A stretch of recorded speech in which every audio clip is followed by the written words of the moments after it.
NeverTrumper immediately jumps ship after seeing President's long list of accomplishments. The great difficulty that President Donald Trump has had to overcome may not be from Democrats or even independents. It's from those within his party who have made up the NeverTrump movement. There are a number of different strains of NeverTrumpism. There are some who believe that Trump is too far right, or not far enough, or some combination of both that make him an unsavory Republican.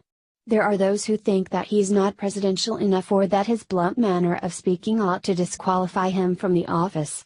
And then there are some who, let's face it, don't like the very corporeal threat to the establishment that a president who didn't come up through the political ranks poses. Looking at you, Mr. Kristol. The specter of NeverTrumpers isn't just an important issue for 2020, it's also a problem in 2018. Where Republicans will need to turn out voters to the ballot box in order to keep the House of Representatives and the Senate. So, what do NeverTrumpers think of the president now? As The Blaze reports, Fox News went to last week's presidential campaign-style rally in Tampa, Florida, where they managed to find one former NeverTrumper in attendance.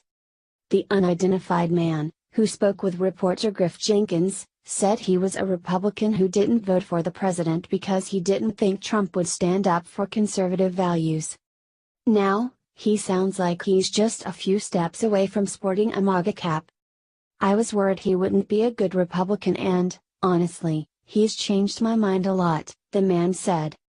The best thing he's done in my opinion is the tax cuts and the Supreme Court pick, and if he keeps doing a good job, I will. So I didn't vote for anybody in this very last election, but this time around I probably will vote for him.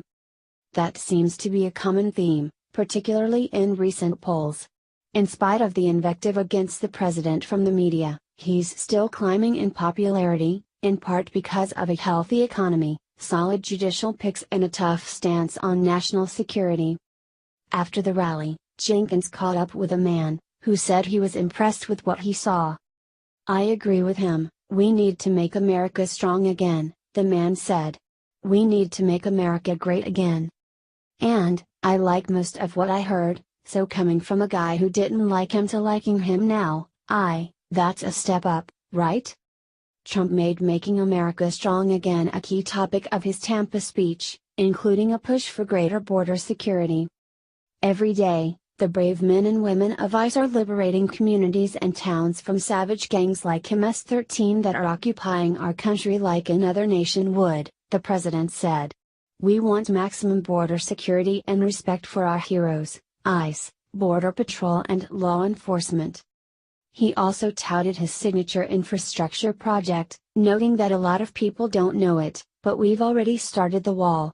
We got $1.6 billion and we've started large portions of the wall, but we're going to need, even the way we negotiate, we're going to need more and we're going to get more and we may have to do some pretty drastic things, but we are going to get it. Border security was one of the issues that got Trump elected. Whether it, and Trump's record on things like the economy and judiciary, will be enough to convince NeverTrump